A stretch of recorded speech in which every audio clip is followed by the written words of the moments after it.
Strolling instead of scrolling. Before we can safely come together, we need the facts on COVID-19 vaccines. Visit getvaccineanswers.org so you can make an informed decision for yourself and for your family. No alert. I'm ready to You're go. looking for the latest information on Southern University sports, the Southwestern Athletic Conference, and HBCU athletics. There's only one place to go. Tune in to the Carlos Brown Show, exclusively on the Black College Sports Network.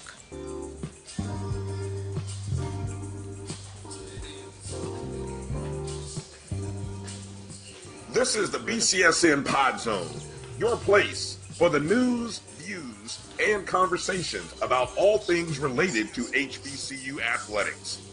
Here are the BCSN Sports Wrap, Dr. Cavil's Inside the HBCU Sports Lab, Knights of the Round Table, the pregame show, the Carlos Brown Show, the ONG Strike Zone, and more in one place. We are changing the way you consume HBCU I can use this. one broadcast at a time.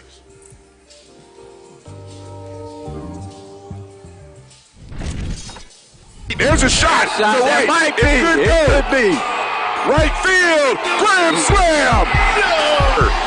What a shot. That's how you get hot, young fella. Thank you guys for what you do for HBCU athletics. This is a fantastic avenue for all of us. This is our ESPN, so we love what you guys do, and all you guys at BCSN. We really appreciate what it is that you guys do for us.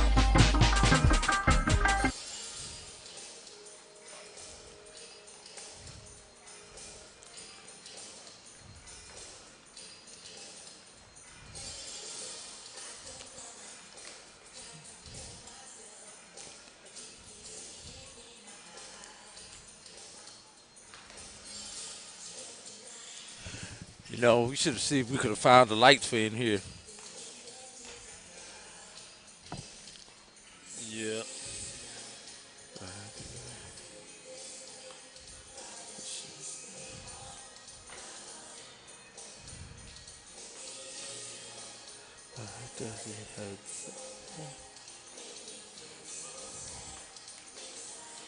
You ready to roll? Ready. All right, I'm going to play intro.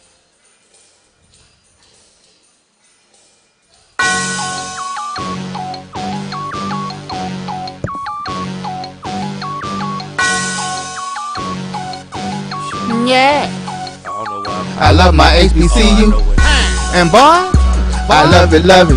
I love it, love it. I love my HBCU. And man, I hope my team they won. I hope my team they won. Yeah, man. I hope my team they won. I hope my team they won. Yeah. I tune into the HBCU Sports Lab to see if my team won or lost.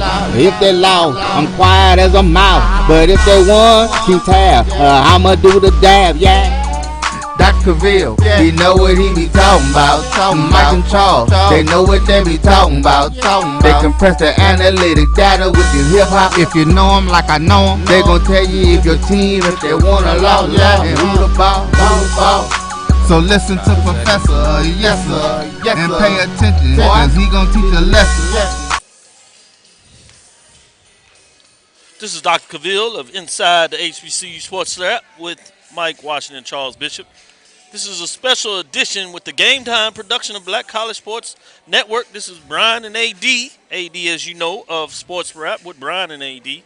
We're here in Birmingham, Alabama at the SWAC Baseball Championship, that would be 2022.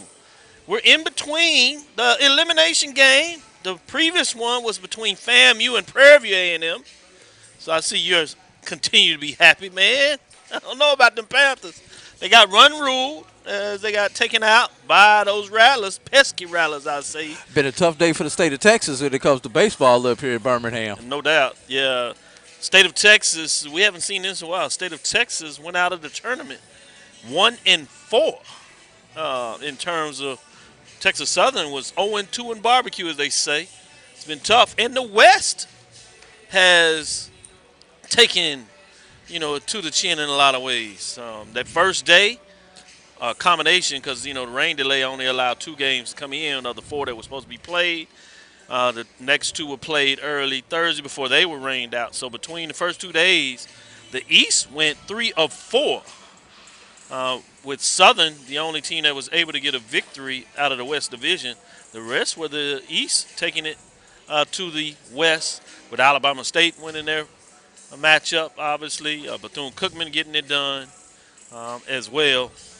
And you just seen what was going on there. And so there's a lot to be desired when you talk about what was taking place of all the things going on. And obviously FAMU was able to get a game over Prairie View, the first game, which was a classic one, 4-3 in a lot of ways that was played there. Jackson State was 0-2 as well. They lost their second elimination to Prairie View, where it allowed Prairie View to stick around, but then they couldn't get it done in their second matchup with FAMU. So that means FAMU is into the pool in terms of out of their bracket. They're into the championship. The bracket championship. And so they will take on morning. Southern, which they lost a close one where they had to come from behind. Southern did, which seems to be the way they get it done in the tournament. But they're undefeated, so they'll be playing. Yes. And I'll set it up coming to you after this one. So this particular matchup that we have coming up front of it is Grambling taking Bethune-Cookman, which lost earlier today to Alabama State, which means Alabama State has put themselves in position of the other bracket to play for a championship, and they'll play the winner of this Grambling Bethune-Cookman game. Yeah. So what have you thought about the tournament thus far? Well, I didn't get here till today, but I have been watching it online for the last 2 days, as much as the weather has allowed me to watch it online, because weather has played and it's going to play a key part in this tournament. But I'm gonna step back to what we had earlier today. Grambling had somewhat of an easy victory over Texas Southern, whereas Bethune and Alabama State had a dogfight. Another one of those one-run games that we had. 6 of the first 8 games here in Birmingham were one-run games. As a matter of fact, the 2 games that were not one-run games were not even played in this park. They were played over at the University of Alabama, Birmingham, as they were trying to make up time in the schedule. We've just had our first blowout here in Regions Park with FAMU defeating Prairie View A&M. But thus far, it's really been interesting. And what's going to be interesting going forward, and you and I talked about this, for the team that's coming out of the losers bracket, they will be having their midweek starter going tomorrow for a potential championship game, whereas the teams that are coming out of the winners bracket, that being Alabama State and Southern, will have their typical Sunday starter going on tomorrow. So let's see how this plays. The one thing, Southern had the extra day off in the middle of the tournament due to the weather. Alabama State got the first day off due to the weather. So let's see how these weather delays and changes in the schedule really affect the pitching. I think that's going to play a factor in who will be the 2022 SWAC champion. Yeah, especially coming into that championship game. Remember, we have those if games on Saturday. So usually you would have a Saturday off if you could come out unscarred of your bracket that Wednesday, Friday, if you would. Wednesday, Thursday, Friday for some teams, depending on where you work. But if you were able to come out of that bracket, then you would have Saturday off. Well, now you're going to play Saturday. And if you can't win, you're undefeated, and you go in the lose bracket, which means you have to lose twice. That means you'll actually play 2 games on Saturday before a championship game. Right. So it's going to be real interesting what that looks like. If you can, or Southern and Alabama State, if you can win with your traditionally is your Sunday pitcher, your third rotational pitcher. Yes. That means you can either come back with your ace. You also have your midweek starter usually ready to go, versus you see the teams coming out of the loser bracket, their arms are starting to be spent. So they're down to the 4th day. So you're going to do rotation. You might see some teams think about bringing their pitcher that did on Wednesday, if they were able to play that early game, or Thursday, and maybe pitch them 3 or 4 innings to see how they're going and what they can get through. So it's going to be fascinating when you talk about that a lot. In a championship scenario, assuming Southern and Alabama State get to Sunday, Southern would have the advantage because they could theoretically come back with their number one because their number one pitched on Wednesday on 3 days rest, whereas Alabama State did not get the advantage of playing on they played Thursday. Wednesday. They played on Thursday. So Alabama State will not be able to come back with it. They could come back with their number one. Especially when you start looking at how deep the Southern pitcher went in that rotation. Remember, FAMU jumped out early. Yes. So you're talking about the number of pitches as well. So you're going to have your pitch count and the days of rest, which is to your point. So and interesting about that. Yeah, the big thing is for Alabama State, the Thursday starter, if he's doing his normal routine, that's his toss. That's his day that he throws on the bullpen anyway. So you may be able to get 2-3 innings out of him because that's going to equate to what a normal bullpen session would be for a pitcher. Now, if you could get 3 innings out of him, 40, 50 pitches out of him, now if you're Alabama State, you got to pick your poison. Now, you definitely can't come back with your number 2 and your number 3 because they've pitched today. But you still got your midweek in there, and hopefully your midweek can get you to the back of your bullpen, and then maybe we'll have a thing. But I'm gonna say this, Dr. Cavil, I don't care who's in this championship game on Sunday. Whatever the over/under is, take the over, because we're gonna have a lot. I think we're gonna have a lot of runs by the time we get to Sunday. And what's going to be fascinating about that, you alluded to this, that the games have been very competitive. Other than 2 games, because even it's really been 9 games because the other one just finished. Because you talk about 6 of 8, and that was before that last one was played, including the 2 that were played at UABB as to increase the speed of the tournament because they got rained out here. But even that first game between Prairie View and Jackson State, while it was a 6-3 3-run game, Jackson State put 2 runners on, so they had to tying. It was run at the plate. Yeah, it was competitive 3-run game. Yeah, it was a very competitive game, and Prairie View came back. The last 2 that you've seen have been those kind of blowout, 10 right at the edge of 10 runs. Texas Southern, 9 runs essentially were able to get through it, but they were right on the verge of being 10 runs, and then obviously the last game here. So it's going to be interesting in terms of FAMU being able to get a little bit of rest, sit down, and, you got that emotional matchup where that Southern and FAMU, it's been a classic on the gridiron for so many years. It was brought back. A lot of people felt in some ways that game that was played football-wise with Southern going to FAMU a couple of years ago, among other things, was one of the cool high points that helped in terms of looking at the decision of moving into SWAC. And it's lived up to it since then in terms of the football game that was played in Baton Rouge last year. Was pretty much a classic. And it's transitioned into different sports, basketball, particularly on the men's side, is fascinating. And now that game in the tournament is what helps make matchups, even though it's East-West matchups. So it's going to be fascinating to see. And I'm into that game tomorrow. Obviously, Bethune-Cookman and Alabama State being in the same division, that's starting to really cook off like we thought it would in a lot of ways. Do we want to take a break here, or are we going to go all the way through? Let's just roll through because we've got just under 14 minutes before the next game. So unless you need a break, Doc, let's just go ahead and roll through. Now, you talk about Bethune-Cookman and Alabama State. Yeah. Let's not forget about the elephant in the room with their coaching staffs having worked at both schools. This is going to be very familiar with each other. Yeah, that was a very interesting dynamic. dynamic. Breeds contempt is what they say sometimes. Exactly. Yeah, that's a good thing. One thing I will say in the West, being more familiar with that side in terms of just getting to see those teams more, obviously follow the whole league in baseball across black college sports. When you talk about this Grambling team can hit. So it's going to be fascinating with Bethune-Cookman. A lot of times you hear about their pitching depth.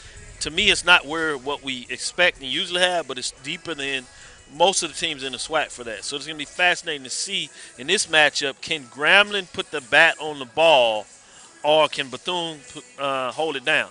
Now, Bethune-Cookman has some thumpers, but you tend to see with them playing, station to station. They will put some players in motion, if you would, in terms of that.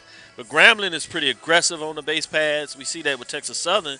And one thing that you pointed out early, that Grambling was able to do to Texas Southern in them that at their own elimination game. game. They beat them at their own game. They were able to get folks on. They Run were 'em pushing over. them, and they were bunting over, stealing bases, and they were able to hold Texas Southern off the base pass, so they couldn't take advantage of the speed. You can't steal first base. Exactly. The other thing, until the pitcher got hurt, folks made her realize it. They saw Texas Southern, to their credit, push back and put like 5 runs in the 5th, 6th inning.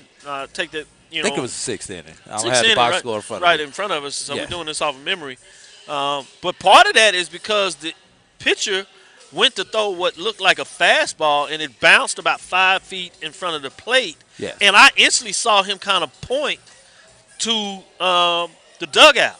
He went kind of around the mound and went back to the mound, and looked like he was going to try to go, and he just didn't feel it. Coach called him, credit to Grambling, and walked out there and talked to him, and they went around, and whatever it was, he just couldn't go. Yeah. And it gave the momentum to Texas Southern to get back in the game. Now, in the bottom, Grambling gained that momentum right back and scored 4 runs. Correct. What did you think about that whole episode when that kind of took place? Well, and I don't have the names in front of me, but I remember it was number 20 for Grambling came to the mound. And came to the mound cold because he was not even warming up. He was not even warming up in the booth, but he was actually a player in the game, if I remember correctly. Came to the mound cold.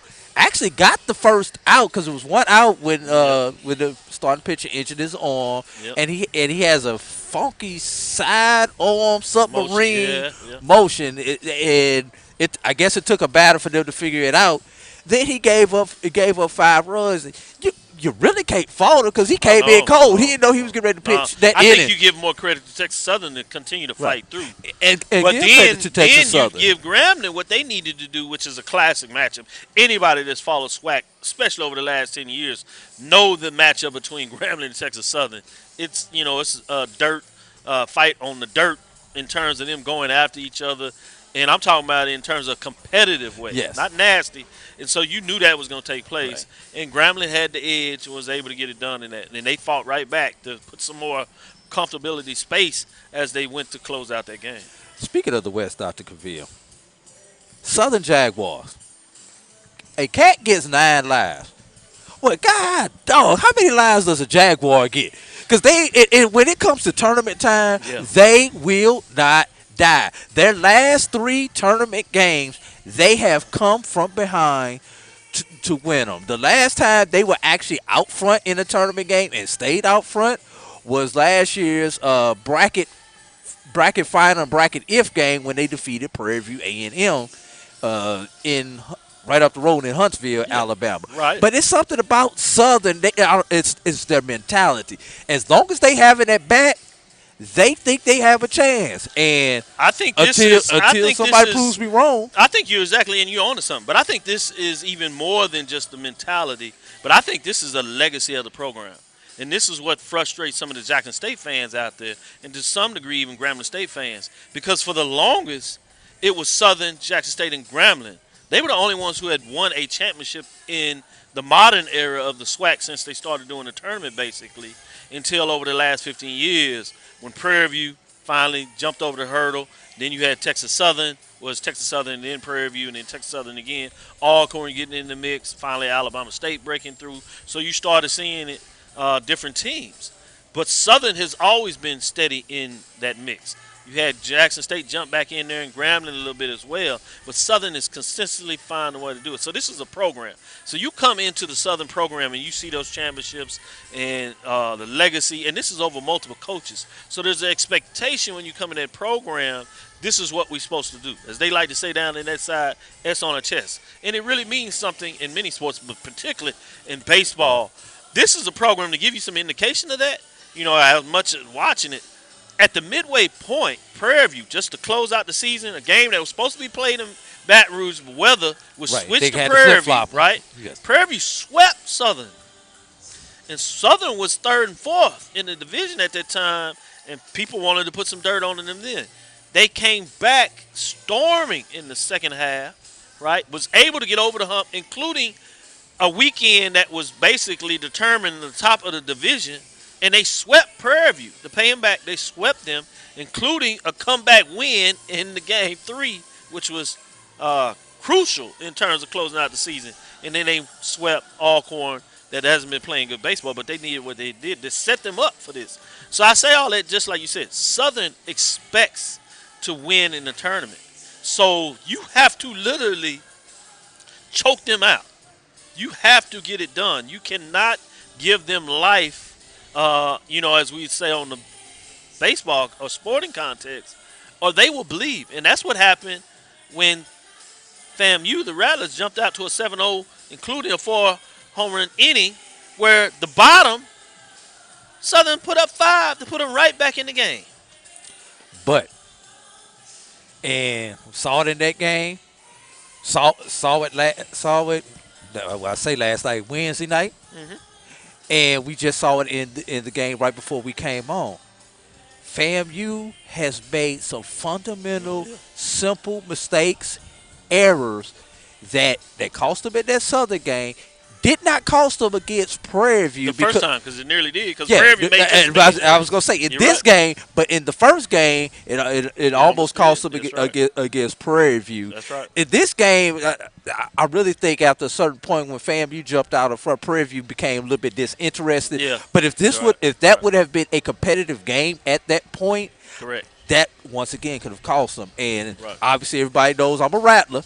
That's right. So I agree. In order for FAMU to play with Southern, play tomorrow, and play with Southern tomorrow, and to win this thing, they are going to have to correct those simple mistakes. Not throwing the ball to the right base, not fielding the ball on the short hop, not charging the ball, waiting on the ball to get to you. You can't do this at this level, especially with the speed. That's right. A team like a Southern had, Texas Southern is gone, but with the speed some of these teams have, you cannot do that and expect to win. That's not the catcher running down.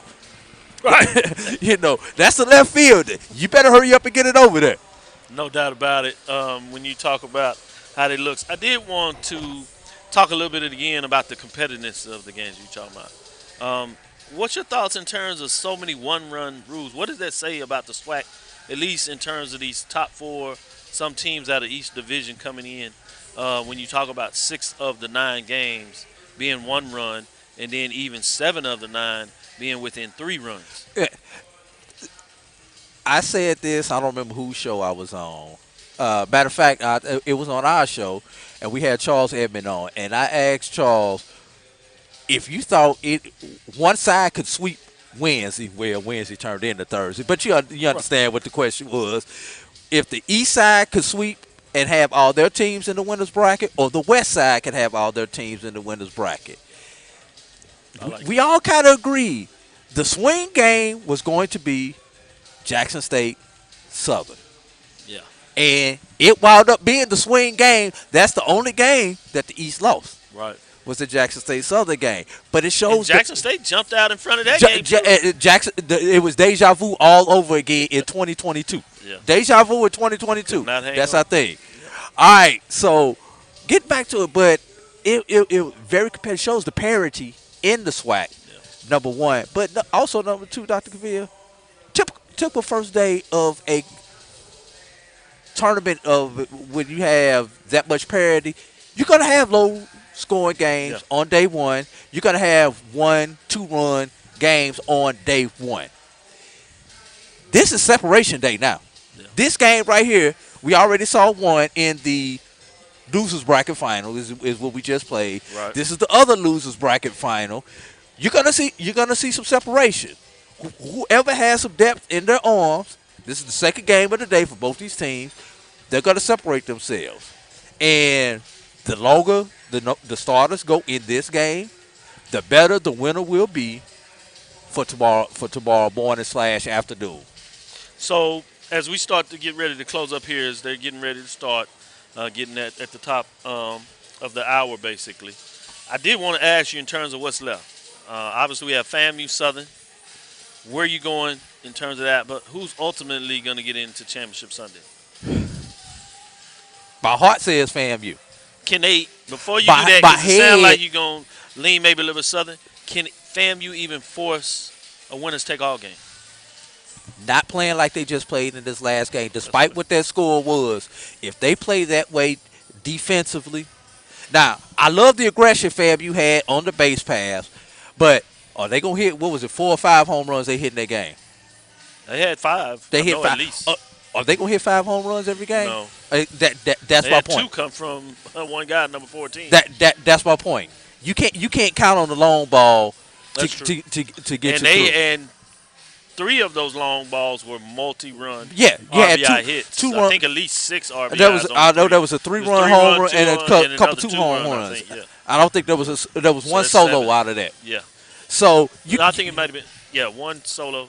Yeah, and y'all forgive us. We're going off the top of our heads as we were moving around. But you can't count on that. Yeah. And some of the other things that my Rattlers are doing that's not going to be conducive to winning. So I have to take Southern in that game. On the other side, let's go with this game right here. Cookman and Grambling.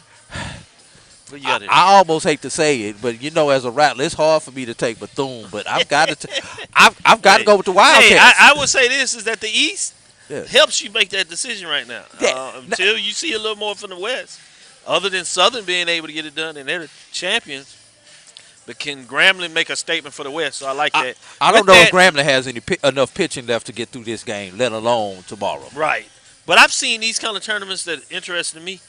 You get somebody that comes out expected, and somehow they get in a little groove, and they give you 5 innings, or 4 innings. Then you can go to your bullpen. If you're decent in the bullpen, you can stack up innings if you can get one pitcher to kind of get you through and keep down. That's the question, is how far can Grambling go? They can get it into 4th, 5th, and really if they can get into 6th, they're in good shape. But let's say, like you said, leaning through Bethune-Cookman, which means you set up the Bethune-Cookman Alabama State. Can Bethune-Cookman tomorrow against Alabama State force a winner-take-all game? I think Bethune will force the if game. I do not think FAMU will force the if game. Okay. So Bethune-Cookman forcing that if game. Yes. It means you got Alabama State, Bethune-Cookman, 1 win to get them in the championship against Southern. Who you have? Still, Bama State Southern. All right, so you're going to go Bama State Southern? Yes. That means you got the number 1 seeds coming out. I like that. It makes sense. A little tougher maybe for Alabama State to get out of it, but they get out of it. Now you got this Alabama State versus Southern. Who you got in the championship game? That doesn't matter what you come in. It's a 1 game. One winner take all.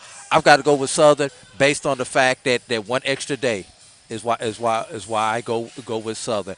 Also, the one other thing that I would go with for the rest of this tournament, I'm going with the visiting team, because the visiting, their first at bat, they get a chance to get up. If they get up in the first or the second inning, the home team is going to press, and they're going to be trying to hit 3-run home runs with no one on base. That's why I'm going to go with the visiting team for the rest of the tournament. Shout out to Deuce. He's here enjoying the tournament with me. You see him sneaking in the background there, trying to stay out of the lens, ducking down, but not quite enough. He's doing his thing. But this is a father-son weekend, and we're getting it done there. Any last thing you want to point out before we close? Just check with us tomorrow. We're going to come. We don't know what time we're going to come, but we're going to do something tomorrow. Hopefully between game 1 and game 2. And depending on what we have as far as if games, we may do an update then also. And, hey, it's not football season, Doc, but do we want to do a Sunday morning? Yeah, possibly. Let's see what we can do. Be on the lookout. We may do a Sunday morning. Get a dry run getting ready for football season. There you go. So this is Game Time production of Black College Sports Network, collaboration between myself, that's Dr. Cavill's Inside HBCU Sports Lab with Mike Watch, Charles Bishop, with my colleague here, Drew, from Sports Rap. That's Brian and AD as they do it. Check them out every Sunday and when as they bring it down. Obviously, check us out every Tuesday and Thursday, 6 o'clock Central Standard Time. You know how it goes. Check out the rest of the shows as we bring you O and G Strike Zone, as they like to get it done. Obviously, Charles with myself. We got Carlos Brown. He'll be coming in Saturday. Maybe get ready for a show tomorrow. To come on tomorrow. Yeah, we're here. Give him some love. We can give him some updates. I'm sure he has a power-packed show, and he's certainly going to be all in, and he's feeling good. His chest is out there in terms of Southern. He's probably a little disappointed because, his other team is having a little trouble against Boston in terms of a Miami Heat fan. I wouldn't even bring it up, but he puts it out there himself that he's such a Miami. You can go ahead and bury them. Yeah. So it's going to be a little difficult there. But that'll do it for us, Dr. Viz, inside the HBC Sports Lab. Obviously, Drew of Sports Rap. Again, this is Game Time production of Black College Sports. Signing out. We'll holler.